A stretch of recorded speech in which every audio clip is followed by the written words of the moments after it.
Hey YouTube, welcome back to the channel. So I thought I would make a little pre-pickup video before the main pickup video, and it's just because I did end up getting a COMC order that I picked up. This is the penultimate, second to last COMC order that I'm going to have, because the other one will probably be ordered in the next couple of weeks, just to kind of divest myself of a lot of the holdings that I have there, because I really don't want to deal with COMC anymore until they get their own act together, which probably will take a while. They're predicting the end of the year. We'll see. I'll reevaluate next year. But in the meantime, I don't really need too much more from them, so I'm just closing off what I have left to pick it up. But I did end up getting an order in. It took a little over a month. They missed a couple of the timelines as far as that's concerned, but nothing too shocking there for anybody. I did pay for the second fastest. So the biggest reason for it is that there were a lot of singles that I needed for some of my player collections and some fun stuff that I picked up as well. So I was able to put together a nice little package of it. And the reason I'm separating this out into two pieces is that the main part that I was looking for, the pickups from the Modano collection, actually comprise quite a bit. So I'll give you a little bit of a hint there. You can kind of see.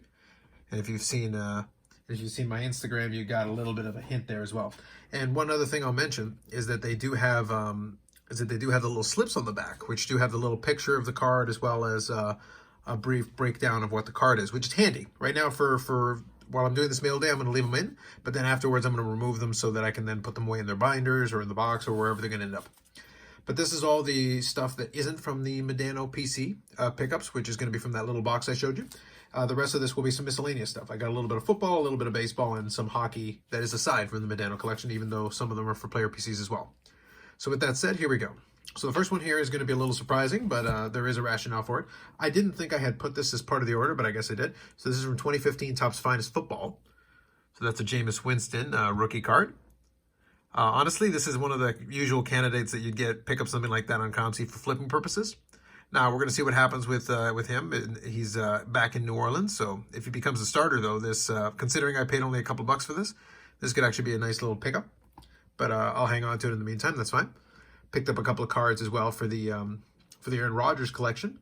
Not really putting together a whole player collection per se, but if I see something cool that's fun, I definitely don't mind picking it up. So this is the Concourse Tricolor Prism. So you can check that out. It's a nice shiny card. That's actually really cool looking.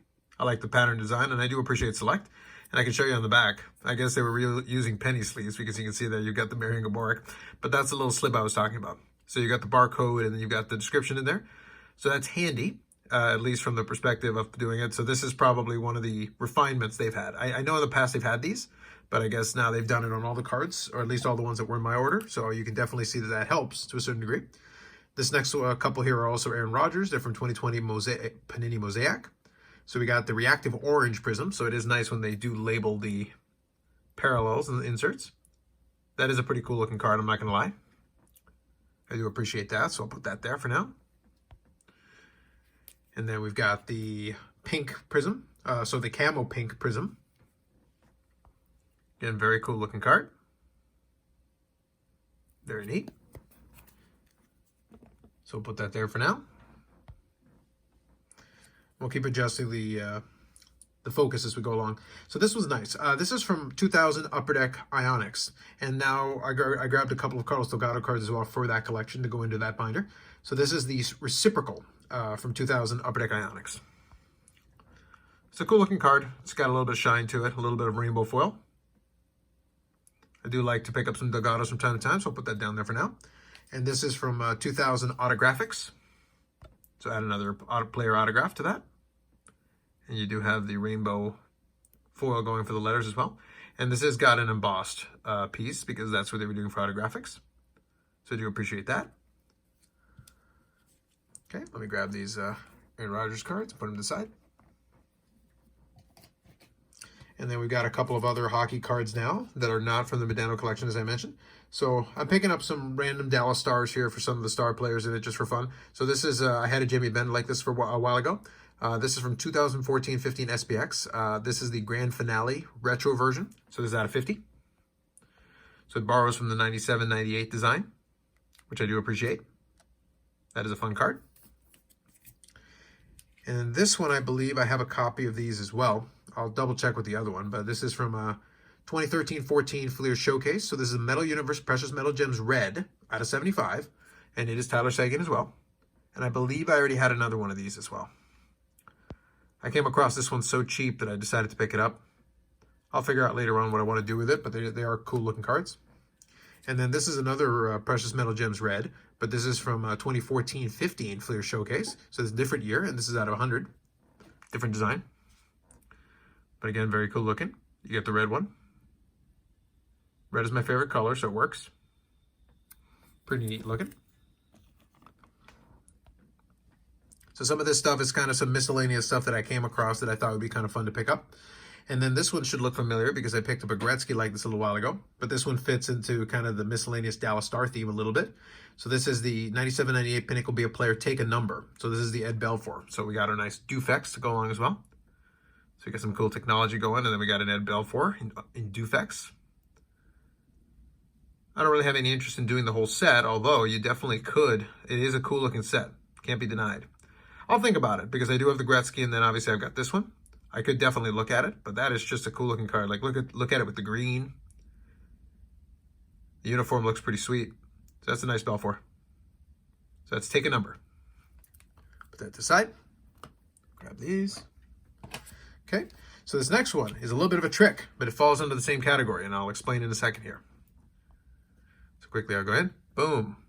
So that's a limited exposure, 97-98 Donruss Limited. Oleg Tverdovsky. Now, why am I getting the Oleg Tverdovsky? Well, not so much for Oleg Tverdovsky, but you can see, like I mentioned, on the back. And again, like you can see Clark Gillies. So I guess they had a sale going on. I knew they had the top loader buyback thing, but I didn't think they had something for penny sleeves. I guess maybe they did, or maybe they just had a stack of these lying around. But anyway, so there's the back of it. So we got Sergey Zuboff, and that's the Counterparts Limited Exposure. So card number 93. You have to excuse the train in the background. But these are just awesome looking cards. And Zuboff was one of the key catalysts on that team.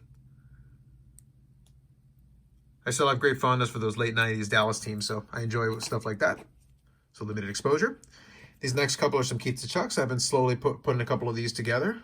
Long term, I don't know still, like I said, if I want to do any kind of a collection of these guys, but I'll definitely compile them where I can. Now, this one here is fun because this is from a set where the last Modano sold for a surprising amount. I was shocked what it actually sold for, so I'll have to kind of pay a little closer attention, bid a little more aggressively. But this is 2000-2001 SPX. So this is winning materials. So this is the Tkachuk. So stick jersey piece. Very solid. And then these are always favorites. This is 97-98 Leaf International Stars Universal Ice. Not super rare in my opinion, but very shiny and fun to look at. And they're supposed to be limited to 250, but I've shown in the past how many of the Modanos I have, and I was able to buy them as a whole eBay lot, so I suspect some more of these made it out, or I just happen to have a whole stack of them, one way or the other. But anyway, so I picked up this Chuck. That's just a neat looking card, for sure. Put that to the side. And then this one's fun. This is 99-2000. So Topps Chrome, when Topps was still doing hockey cards. This is the All Topps Refractor. Anytime we've got more of a silver design on it, or even like a blue or anything like that, the refractor really pops on these. That's just a cool looking card. So it's the All Topps Chrome Refractor. Very good. So I'm being selective about the ones that I pick up. Where I can pick up ones that are pretty sweet like that, I don't mind at all. It's a pretty good looking pair of cards. Nice. Okay, this next one here is kind of a fun card. I'll show you these next two. This is 97-98 Donruss Canadian Ice, the Provincial Series. So anybody who's familiar with this issue, this will look pretty familiar. But this one is a little bit different, and I'll show you why here. It's on the back. Take off the slip here. And this is a Players Club variant. So you can see down there it says Players Club. Now, I did get a chance to pull up a little bit of information, but I believe it is a little bit of a different variant. And I do suspect, I believe it was a different distribution model. I don't know if it actually went specifically to players or if it was a specific way of getting it, but it is a little bit different than the regular. That is kind of cool. And they do have they obviously do have variants of it for the different a parallel set to the main set. This next one here is 96-97 Pinnacle Zenith. So this is the Z team. I'm going to take off the slip on this because this is a bit of a see-through card. It looks a little better if you see it properly. So that's the Z team. So you can see it is a little bit see-through. Very cool looking design. The Z teams usually look pretty good. And if you're a fan and you're looking for stuff like this, 18 cards in the set, it is certainly doable. They're not easy to come by per se, but you definitely can have some kind of cool thing. And you can see in addition to the acetate, if you look there, you have to kind of tilt the angle a little bit, but you can see there. You got a little bit of shine going on the side there on the acetate. There you go, look at that. That's actually really cool. It's the little extras that a lot of these mid to late 90s card sets are full of. But you have to pay attention. Now this next one is a fun one. This is from the 97-98 Canadian Ice, the Provincial Series Players Club again, from our channel favorite, the Goat of Goats, Ziggy Palffy. But this is a little bit of a disappointment because usually COMC is pretty good about showing condition and stuff like that, but they definitely dropped the ball on this one. So I can show you. It'll be a little tough to see, but I'll try to zoom in a little bit on it to help. So I don't know if you can make it out there. There is a serious crease right there. And it is very clearly visible, like it's not subtle. And especially on kind of a foily design, it stands out. And there's no notation of it at all. It's kind of disappointing. But I'll hang on to the card. It's not worth, I didn't pay much for it, but it's not worth my time to go and yell at them about it. But it's definitely disappointing when it's that obvious that you don't mark it off condition-wise. But anyway, cool cards anyway. And there's the shark again, like I said. Just got to check out what the acetate looks like. That's crazy. Got to get it in the light as well to really take advantage of the effects. It's very cool. Okay, next couple here are some Jamie Benn cards, kind of to finish this off. Kind of a cool throwback if you enjoy it. So first I'm going to show you some Prisms, and then I'll finish it off at the end with some classic old school kind of inserts that are inspired by classic ones from Fleer and Flair. So first we'll start off with Prism. We're going to have the Prism base card. So this is 2013-14, I believe. Yeah, so you can see there, 2013-14. So there's your base. So I'll put that to the side for now because I want to show off the Prisms a little bit more. So this is the blue Pulsar,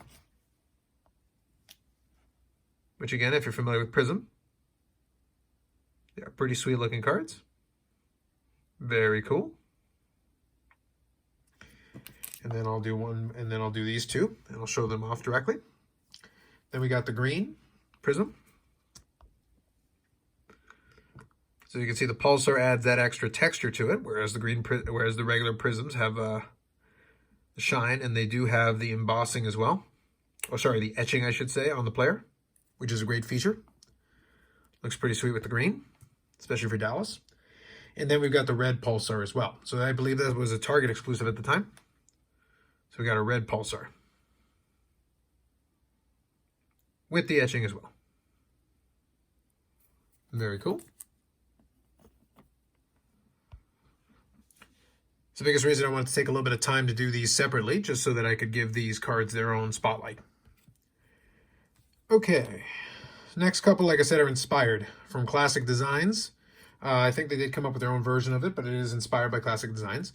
So first one is 2016-2017 Flair Showcase. So Flair Showcase. And this is the Blue Ice, row 1. So you can see there, you got the nice sparkle foil going on. Very cool looking card. And that's the blue. Now I'll take off the back here just to make it a little easier to see. And you can see right there, it's out of 99. Cool looking. And they use the ticket motif, row 1, seat 8. There you go, there's that one. Okay. And like I said, these next two are also inspired. So this is a 2016-17 Upper Deck Flair Showcase again, but this is Ultra Scoring Kings. So if you're familiar with the basketball product, you know there's a Scoring Kings, but they came up with a hockey variant of their own. Not quite as fancy as the basketball one, but it still borrows from the same concept. You got the lightning bolt motif going on in the background. This would have been not too far removed from when Jamie Benn was a scoring champion in the NHL, winning the Art Ross. So it made a little bit more sense at the time than it would today. Now this next one here is from the same year, Flair Showcase again, and this is a Metal Universe Planet Metal insert. So again, if you're familiar with basketball, Planet Metal, you get some of the better players in a Planet Metal version, and you're doing pretty well. It's got a little bit of foil. It's a nice looking card. It's not too crazy. It's a die cut as well. So definitely would be prone to chipping if you're not too careful, but nonetheless, I like the whole inspired by. Cool idea. So there it is. A nice little group of cards, some hockey, some football, some baseball. To fill in some different sections of certain binders, to fill in some player collections and to work on some of that. So a lot of fun stuff for sure. With all that said, that concludes all the pickups there from that COMC order. Like I said, there was some disappointment given that I had to wait a while and it was kind of expensive, and I also had to pay customs on top of it, so that does sour the experience a little bit. But these cards definitely were nice, and they certainly were worth their own spotlight and showcase. I wanted to have them separate. The next one I'll do for the rest of the pickups will be the Modano collection itself. I finally hit the milestone that I was trying to do as one of my goals for the year, so I'll talk a little bit more about that in the next video. And one other thing I wanted to make sure I mentioned is that on Friday I'll be doing the live stream where I'll send out some invitations to some contributors to the channel, and then we'll see if I can have ourselves a little bit of a chat, a little bit of a conversation. And in the same vein, if there's any comments or questions for something that maybe you'd want to address or talk about on the live stream, please let me know. The live stream will be on at 9:30 Eastern, 6:30 Pacific. So it'll be on a little bit later in the East Coast, but we usually hang out for a while. So if you're a bit of a night owl, or you don't want to get to bed a little bit early, then you're certainly welcome to come by and hang out. We do have a little bit of fun conversing with the chat and then conversing with the people that come on. So that'll be it for this time around. Thanks as always for watching, and we'll catch you in the next one.